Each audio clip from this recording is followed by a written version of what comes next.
이 시간 진정한 감사의 시작, 그분으로 인해 행복하다라는 제목으로 하나님 말씀 증가합니다. 여러분, 다음 주는 맥주 감사 주일입니다. 상반기 동안, 지난 반년 동안 지켜주신 하나님의 은혜에 감사하는 절기예요. 매년 절기 당일에 그 감사에 대한 메시지를 전했는데요. 제게 돌아보면 좀 아쉬움이 있었어요. 한 주 전에 충분히 감사를 되새기고 묵상하고 준비하는 것이 훨씬 더 그 절기를 잘 보내고 우리 신앙에 있어서 유익하겠다라는 생각을 하게 됐습니다. 그래서 오늘은 시편 103편 말씀을 중심으로 우리 삶에 반드시 필요한 영적 태도, 이 감사에 대해서 살펴보고자 합니다. 여러분, 오늘 본문은요, 다윗이 말년에 자신의 인생을 회고한 시로 알려져 있어요. 이 시에서 그는 한평생을 통과한 후에 자기 삶에 대한 총체적인 평가죠. 인생 전 과정을 담아서 감사라는 말로 표현합니다. 1절 2절 보십시오. 1절 2절 우리 함께 다시 한번 읽겠습니다. 시작.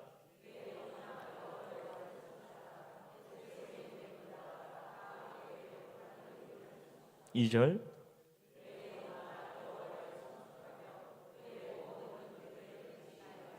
아멘. 여러분, 지금 다윗은 내 속에 있는 것들아 그의 거룩한 이름을 송축하라.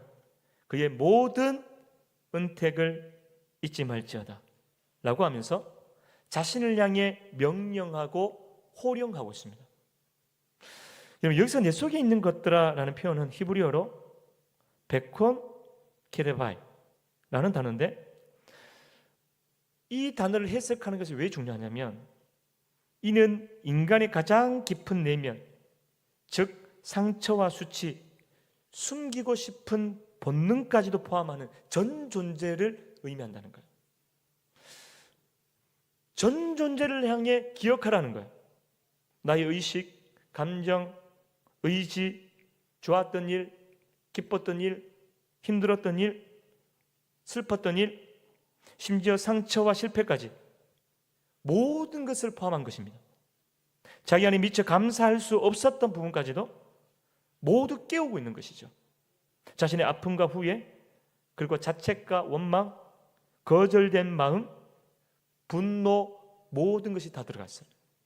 다윗은 그 모든 것을 향해서 선언하고 있다는 거예요.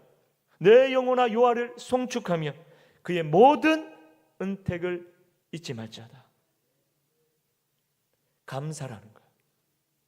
그렇다면 다윗이 지금 우리에게 잊지 말라고 명령한 것은 무엇일까? 3절에서 5절까지를 보십시오. 다윗은 우리가 무엇을 기억해야 되는지에 대해서 4가지 은혜를 구체적으로 열거하고 있습니다. 모든 은혜를 기억할지어라 라고 자신을 향해서 명령하면서 자신이 받았던 처음 했던 은혜를 고백합니다. 3절에서 5절까지 우리 한 목소리로 읽습니다. 시작. 그가 내 모든 죄악을 사하시며 내 모든 병을 고치시며 내 생명을 파멸해서 속량하시고 인자와 긍휼로 관을 씌우시며 좋은 것으로 내 소원을 만족하게 하사 내 청춘을 독수리같이 새롭게 하시는도다. 아멘. 여러분, 우리가 기억해야 될 은혜 첫 번째는 3절이죠.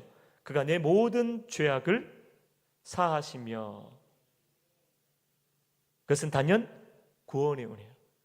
여러분, 이 죄사함의 은혜는 하나님의 선행적 선택으로 이미 완료되었습니다. 본문에서 나열된 은혜 중에 유일하게 이 죄사함의 은혜만 과거 완료형으로 기록되어 있습니다. 이는 구원이 우리 자격이나 조건이 아닌 하나님 편에서 시작되고 완성되었다라는 거죠. 정말 놀라운 은혜예요. 우리 이 은혜를 다 체험했습니다. 여러분, 이게 진짜 사실인 게요, 저는 내가 아는 한 저는 쪼잔한 사람입니다. 내가 아는 한 저는 계산적인 사람이에요. 계산하되 눈치 안 내게, 교묘하게, 사람들에게 안 들키는 방식으로, 사람들에게는 굉장히 선하고 아름답게 보이는 방식으로 계산할 수 있는 지혜, 꼼수가 제게는 있어요. 저는 그런 사람이 근본적으로 그래요. 근데 생각할수록 신기한 게 뭐냐면, 나 같은 계산적인 사람이 어느 순간부터 예수님 앞에서 내 인생을 진심으로 내려놓고 싶다는 거죠. 주님을 위해 죽는 방식으로 살고 싶어요. 정말 생명을 내놓는 것이 실제가 된다면 내가 배신할지는 모르겠지만 진심으로 확신하고 느끼는 거죠. 정말 신기해요. 내가 어떻게 나 같은 사람이 그것을 느낄 수 있는지, 하나님을 그렇게 비난하고 저주하고 힐난했던 내가 어떻게 나 같은 속물이 예수님의 그 영광스러운 가치, 그 목적을 추구하고 그 질서를 정말 사랑할 수 있는지, 어떻게 아무것도 아닌 나를 주셔서라도 하나님의 구원 역사에 사용하실 수 있는지, 어떻게 나 같은 자가 이 삶을 기뻐할 수 있는지 나도 모르겠어요. 예수 그리스도가 나를 살리고 세상의 유일한 희망이고 해답이라는 사실을 확신하게 됐어요.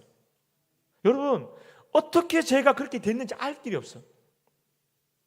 내가 사랑하는 그 누군가는 수백 번, 수천 번 이야기해도 예수를 도무지 믿지 못하는데 그만큼 얄팍하고 계산적인 내가 이럴 수 있다니 도무지 모르겠어요. 하나님이 자기의 아들의 목숨을 나에게 걸었기 때문에 나를 위하여, 나를 대신해서 나에게 영원한 생명을 주시기 위해서 나를 사랑하심으로 자기 아들의 가장 참혹한 죽음을 기꺼이 내어줘야 가능한 일이 나에게 일어났다는 거예요. 여러분, 이 땅에서 우리가 경험하는 그 어떤 것으로도 이해할 수 없는, 해석할 수 없고 설명할 수 없는 것이 하나님의 사람 되심이고, 하나님이신 그분이 나를 사랑하신 거고, 심지어 나를 위해 죽으신 거고, 아무것도 아닌 내가 새 사람이 되어서 소속이 바뀌어 믿는 자로 살고 있다는 것입니다. 우린 절대 이해할 수 없습니다. 그래서 우리는 나 같은 죄인 살리신 그 은혜에 놀라와 찬송하는 것이죠. 하나님, 주님의 은혜로 이 쓸데없는 자 왜 구속하여 주는지 난 알 수 없도다 말할 수밖에 없는 것입니다. 그런데 우리 모두의 동일한 고백 아닙니까? 여러분, 우리에게 베풀어진 이 구원은요, 결코 권리가 아니라 은혜입니다. 이 값없는 은혜를 생각할 때 우리는 하나님 앞에 감사할 수밖에 없는 거죠. 다윗은 구원의 은혜, 죄사함의 은혜를 기억하고 있다는 거예요. 우리가 기억해야 될 은혜 두 번째는 계속해서 3절을 보십시오. 내 모든 병을 고치시며 입니다. 여러분, 주님을 우리를 고치시는 분이세요.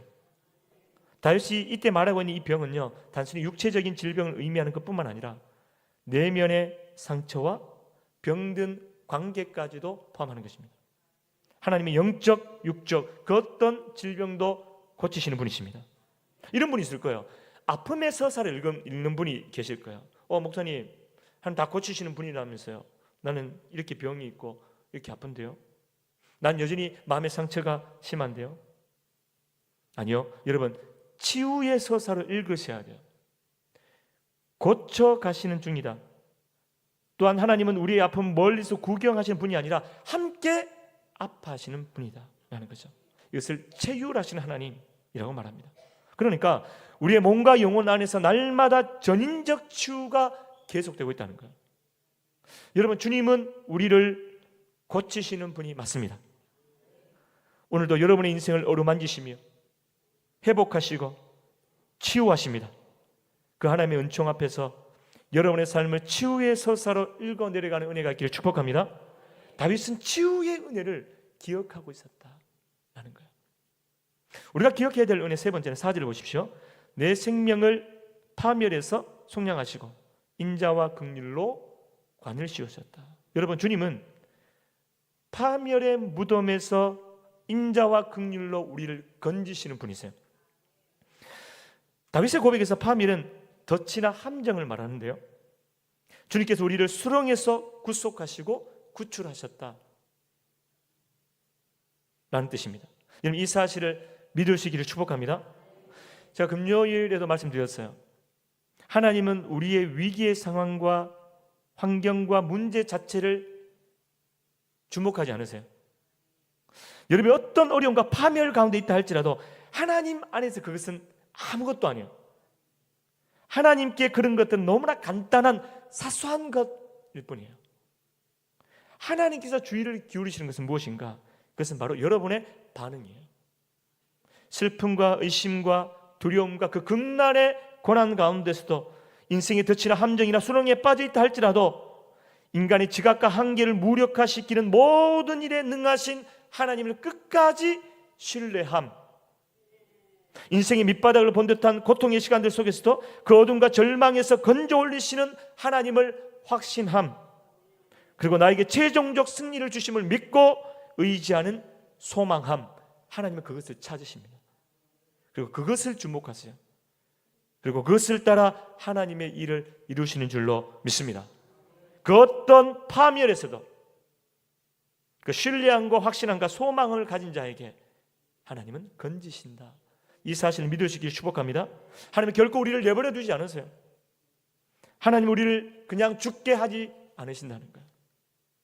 하나님께서 친히 우리의 삶의 모든 것을 해결하시고 도말하시고 새롭게 하실 줄로 믿습니다. 전 여러분이 파멸에서 여러분의 생명을 속량하시고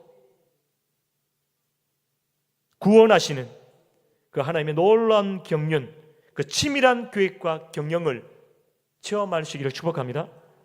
다윗은 파멸에서 건지시는 그 하나님의 은혜, 인자와 긍휼을 기억하고 있었다라는 것입니다. 우리가 기억해야 될 은혜 네 번째는 5절 보십시오. 좋은 것으로 내 소원을 만족하게 하사 내 청춘을 독수리같이 새롭게 하시는도다. 이것은 만족과 회복을 허락하시는 은혜예요. 우리가 은혜의 순환 속에서 계속해서 활력을 공급받지 못할 때 피로가 발생하는 거죠. 불만족이 흐르기면서 소진된 채 살아갈 수밖에 없습니다. 그러면서 다윗은 본문에서 우리의 존재를 독수리에 비유해요.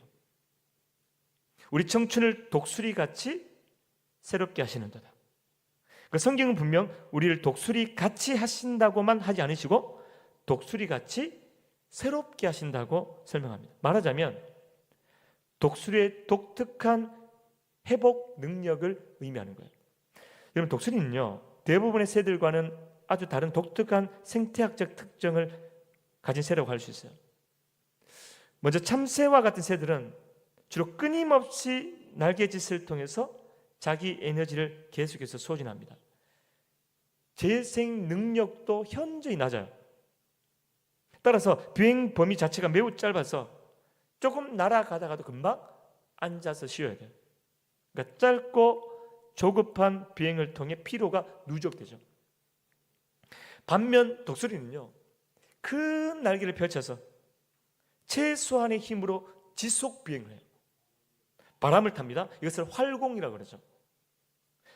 날개짓 두세 분에 수십 킬로를 날아가는 거 알고 계세요?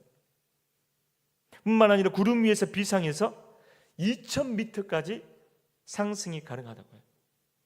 무엇보다 이 독수리는 주기적으로 깃털과 뿌리를 교체하며 스스로를 재생한다고 해요. 독수리는 원천적으로 참새와 같이 피로와 불안의 삶을 살지 않습니다. 당장의 생존을 위해서 땅을 쪼는 인생처럼 눈앞의 곡식과 벌레에 집중하지 않습니다. 심지어 폭풍이 와도요, 그 바람을 타고 오히려 높이 비상하는 법을 터득해요. 비바람이 불어와도 참새처럼 숨어버리거나 닭처럼 푸드덕거리지 않는다는 거예요. 독수리는 단지 힘센 새가 아니라 스스로 만족과 회복을 위해 갱신의 주기를 가지고 환경을 극복하는 새다라는 것입니다. 여러분, 우리가 기억할 것이 우리 인생을요, 이 독수리같이 새롭게 하신다라는 거예요. 여러분, 우리의 매일의 삶에서 피로와 불만족을 경험할 때 독수리같이 새롭게 갱신하시는, 회복하시는 그 은혜를 기억하시기를 축복합니다.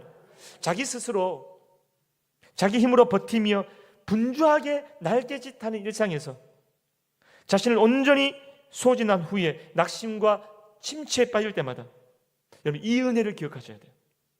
독수리같이 새롭게 갱신하시는 이 회복의 은혜.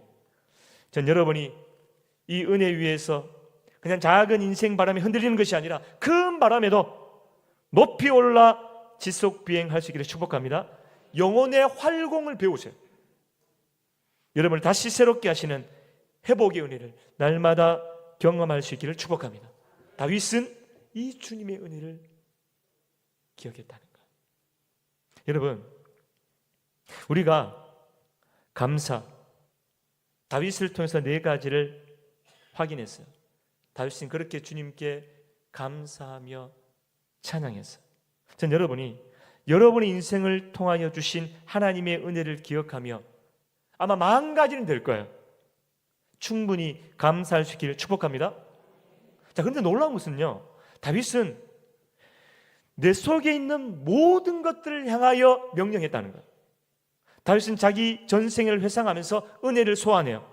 죄사함, 구원의 은혜, 채울하시는 치유의 은혜, 파멸에서 건지시는 은혜, 만족과 갱신, 회복의 은혜 뿐만 아니라 그 모든 것에는 은혜라고 말할 수 없는 상처와 실패와 고통까지도 포함하는 거죠. 다 기억해내고 불러내서 은혜를 선포하며 내 영혼아 여호와를 송축하라. 내 속에 있는 모든 것들아 다 그의 이름을 송축하라. 내 영혼아 여호와를 송축하며 그 모든 은택을 잊지 말지어다. 다윗의 고백이에요. 여러분, 저는 오늘 다윗의 이 고백을 통해서 진정한 감사를 발견하게 돼요. 여러분, 다윗의 인생을 돌아볼 때 사실 고통스러운 기억들이 훨씬 더 많아서 그의 유년기, 부모로부터 철저히 버려졌다고 느낄 만한 것이었고요, 불쌍했어요. 그의 청년기는 인생의 눈부신 약속의 성취가 아닌 광야에서 유린하는 시간들로 점철됐고요. 그리고 그 광야에서도 다윗 앞으로 나온 사람들은 온통 상처받고 원통하고 환난 당한 자들 뿐이었죠. 인생의 자원으로 삼을 만한 사람들이 그에게 없어서 중년의 시간은 어땠습니까? 유혹 앞에 엎드려진 패배, 그리고 아들의 반란으로 수치스럽게 도망쳐야 되는 시간들, 그리고 그 아들의 죽음. 이것은 그의 삶에 치유되기 어려운 상실이죠. 그리고 그의 인생 전체에서 최소 10년 이상은 도망자의 삶을 살았어요. 언제 끝날지 모르는 불안함 속에 하루하루를 견디며 살았던 거죠. 사랑과 보호에 대한 결핍, 배신의 상처, 억울하고 부당한 대우, 부득이하게 떠안은 책임들, 대적자들에 대한 두려움, 극단적인 상실의 슬픔까지. 여러분, 다윗의 인생을 사건 그 자체로만 기억한다면요, 오늘의 시는 감사의 시가 아니라 비탄의 시가 되어야 돼요. 나 그는 감사하고 또 감사했다는 것, 그 모든 것들을 다 끌어모아서 감사로 승화시키는 그의 고백을 볼 수 있어요. 이유가 무엇입니까? 여러분, 그는 그 어떠함과 상관없이 하나님으로 인하여 행복했기 때문입니다. 여러분, 내가 주를 사랑하나이다, 주님을 사랑한다고 고백한 사람이 다윗이 처음이었어요. 그의 인생을 돌아보면 주님을 사랑한다는 고백이 얼마나 많은지 몰라요. 그는 하나님으로 인하여 행복했기 때문에 그 모든 것을 모아서 감사로 고백할 수밖에 없었다는 거예요. 여러분, 과거 SBS 순간포착 세상에 이런 일에 출연했던 김종우 씨, 그리고 아들 대건이, 이 부자에 대한 다큐가 있었습니다. 그 당시에 시각장애가 있는 아버지가, 앞이 보이지 않아요. 아버지가 아내가 떠난 다음에 18개월 된 아들을 젖동량해가며 홀로 키우는 모습이 방영돼서 큰 울림을 주었어요. 시각장애인 아버지가 유전 질환으로 선천적 백내장을 앓은 아들 돌보는데 아들도 눈이 잃어가죠. 그런 고통 상황에서도 이해할 수 없는 환한 미소가 이 아버지에게 있는 거예요. 그리고 16년이 지난 다음에 고등학생이 된 대건이가 제작진에게 연락을 해서 과거에 어렸을 때 나온 그런 방송 영상이 수없이 들었을 테고 알았던 거죠. 그래서 다시 한번 아버지와 출연을 하게 되는데요. 저는 그 영상을 보면서 대건이의 고백이 자꾸 뇌리에 남아요. 참 많은 생각을 하게 됐어요. 잠시 준비된 영상을 보겠습니다. 자기에게 버림을 받고 장애를 물려받고 그 지독한 질병과 가난 속에서도 아들 대건이가 아빠 때문에 참 행복했다. 아빠 때문에 행복했다 라고 고백합니다. 그는 상황이 아닌 존재, 아빠로 인하여 행복을 느꼈던 거죠. 앞이 보이지 않는 어둠 속에서 아빠와 대건이 서로가 본 것은 존재 그 자체였던 거죠. 여러분, 저는 다윗의 감사의 시, 이 시의 고백을 통해 진정한 감사를 깨닫게 돼요. 진정한 감사는 어떤 환경과 상황과 형편에 상관없이 그분으로 인하여 행복하다. 주님으로 인하여 행복하다. 여러분, 이 행복과 감사가요, 이 고백이 하나님께 가장 큰 영광으로 올려지게 될 것입니다. 여러분, 다음 주는 2026년 맥주 감사주일이에요. 삶 그 자체가 하나님의 은혜임을 고백하는 게 맥주 감사주일이에요. 하나님, 나 너무 아파요. 하나님, 저 너무 힘듭니다. 상처도 있고 너무 지칩니다. 이해할 수 있는 일들이 반복됩니다.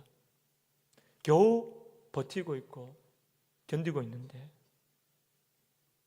하나님, 제가 너무 고통합니다. 하나님, 언제까지니까? 여러분, 여러분의 영혼을 향하여 명령하십시오. 내 영혼아 여호와를 송축하며 그의 모든 은택을 잊지 말지어다.